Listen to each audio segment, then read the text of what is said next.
আসসালামু আলাইকুম ওরহমতুল্লাহি ওয়াবারাকাতুহ। আশা করি আপনারা সকলেই ভালো আছেন।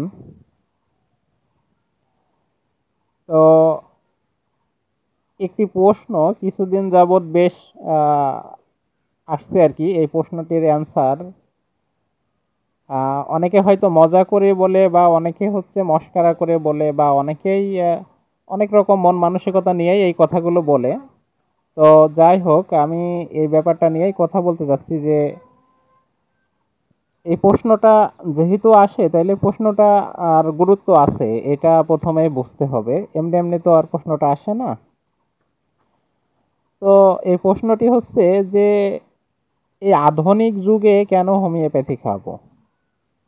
আধুনিক বা ডিজিটাল যুগ, এখন তো আর আগের মতো সময় নেই যে আহ, মানুষ কোনো কিছু বুঝতে অনেক সময় লাগতো। এখন ইন্টারনেটের যুগ। আর এই সময়ে যদি আবার হোমিওপ্যাথি খায় সে আগের প্যাথি, এই এটা আর কি এই প্রশ্ন আর কি, এই ধরনের প্রশ্নগুলো এখন খুব দেখা যায় আর কি, বা আমার কাছে আসে বিশেষ করে আর কি। তো আমি এই ব্যাপারে একটু বলি।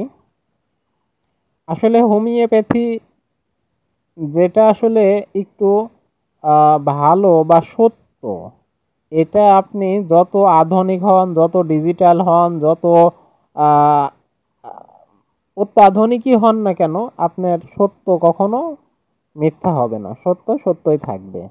হোমিওপ্যাথির যে সূত্র, এটা আল্লাহ তালাই মানুষের মধ্যে তো জ্ঞান আল্লাহ তালাই দেন।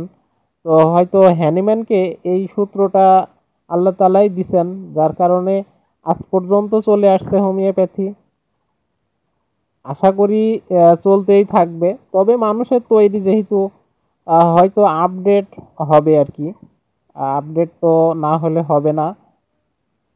হ্যানিম্যানও অবশ্যই ক্লিয়ার করছে যে আহ, সংস্কার মুক্ত হতে হবে, বা সংস্কারাপন্ন, বা এই ধরনের শব্দগুলো ওনার অর্গানন অফ মেডিসিনে ব্যবহার করছেন। তো এই জন্যই আধুনিক হইলে অবশ্যই আপডেট নিজেকেও হতে হবে, বা আপডেট মনো হতে হবে। না হলে তো আপনি ট্রিটমেন্ট করতে পারবেন না, বা সেটি চলবে না। মানুষের মনে এই ধারণাটা এই কারণেই আসছে, যেহেতু হোমিওপ্যাথি এখনো অনেক ওল্ড, বা অনেক আহ, মানে একেবারে আদিকালের যে প্রথাগত, এগুলো এখনো ব্যবহার করা হয়। যেমন আমি নিজেও ইদানিং অনেক সিমটমগুলো কালেক্ট করা বাদ দিয়ে দিই। এই কারণেই বাদ দিয়ে দিই যে আপনার কিছু প্রশ্ন আমাদের করা লাগে, যেটা হচ্ছে বংশগত রোগ।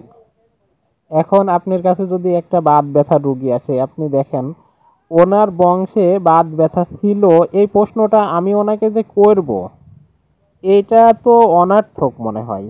এই কারণে আমার আমার পার্সোনালিটি বলছি আর কি, মানে আমি সকল ডাক্তারের দায়িত্ব নিয়ে বলছি না, বা আহ, সকলের মতামত নিয়েও বলছি না, এটা আমার পার্সোনালিটি বলছি।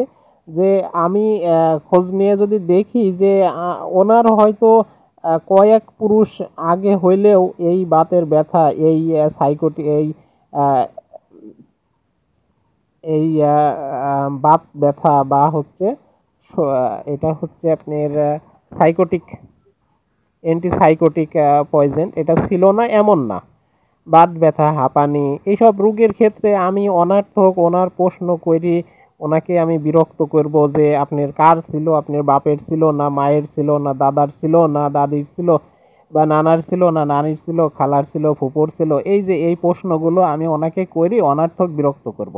আর এই কারণেই উনি আমাকে সবসময়ের জন্য ভুল বুঝবে যে এই প্রশ্নগুলো কেন আমি করব।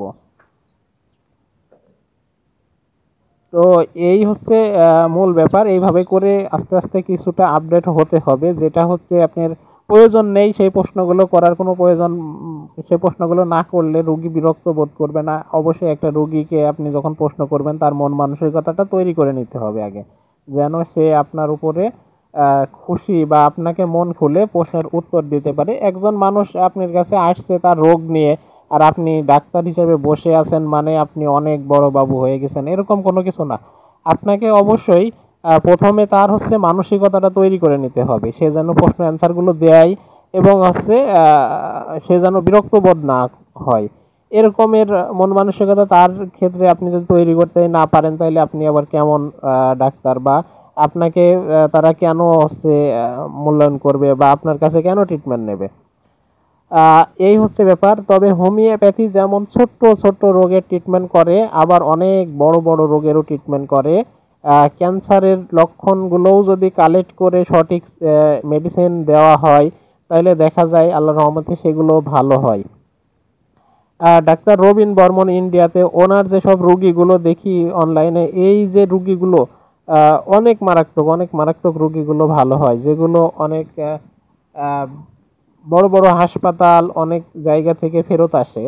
আমি ওনার কয়েকটা রুগী দেখছি, তার ভিতরে একটা রুগী, একটা মেয়ে ছিল যার হচ্ছে বমি বন্ধ হয় না, আধা ঘন্টা পর পর 10 মিনিট পর পর বমি হয়।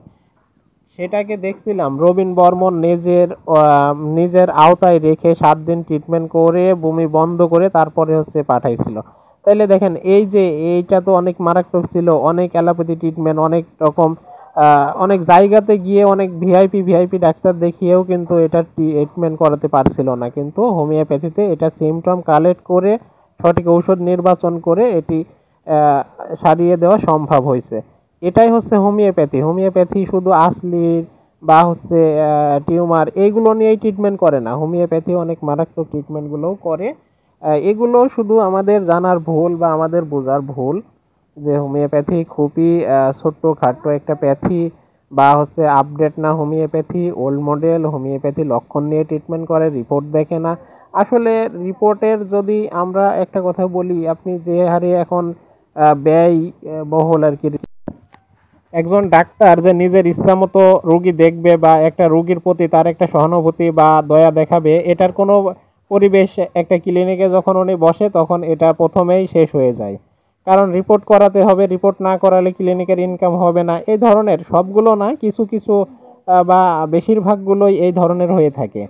এই কারণে দেখেন রিপোর্টের কতটা ব্যয়বহুল। হোমিওপ্যাথি রিপোর্ট করে না এটা ভুল, কারণ যদি মারাত্মক হয়, সিমটম কালেক্ট করে সম্ভব হচ্ছে না, অনেকগুলো রোগ একসাথে আসছে, তখন অবশ্যই রিপোর্ট দেওয়া লাগে যে এই রিপোর্টটা করেন, এটা একটু কনফার্ম হয়ে তারপর মেডিসিনটা দিই। তবে হোমিওপ্যাথি তো এমন, আপনি যখন সিমটম কালেক্ট করবেন তখনই ঔষধ নির্বাচন হয়ে যায়, যার কারণে আপনার ওই প্রয়োজনটা পড়ে না যে অনর্থক আপনাকে খরচ করিয়ে রিপোর্ট করাতে হবে।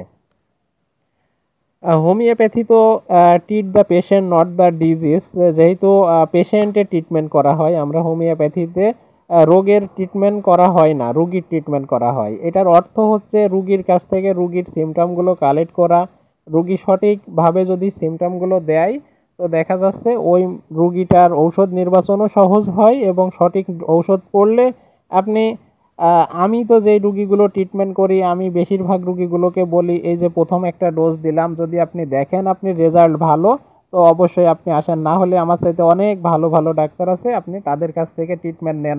নাহলে আমি সাজেস্ট করি যে অমকের কাছে আপনি যান, অমক ডাক্তার অনেক ভালো। এটা নিয়ে তো প্যারাপেরি নেই, তবে ধরে রাখতে হবে, তার কাছ থেকে অনেক অর্থ নিতে হবে, এই ধরনের মন মানসিকতা তো একজন ডাক্তারের হওয়া উচিত না, এটা আমি মনে করি। যদিও বর্তমান পৃথিবীতে চলার জন্য অনেক টাকা পয়সা দরকার, কিন্তু একজনের কাছ থেকেই নিতে হবে এটা ঠিক না।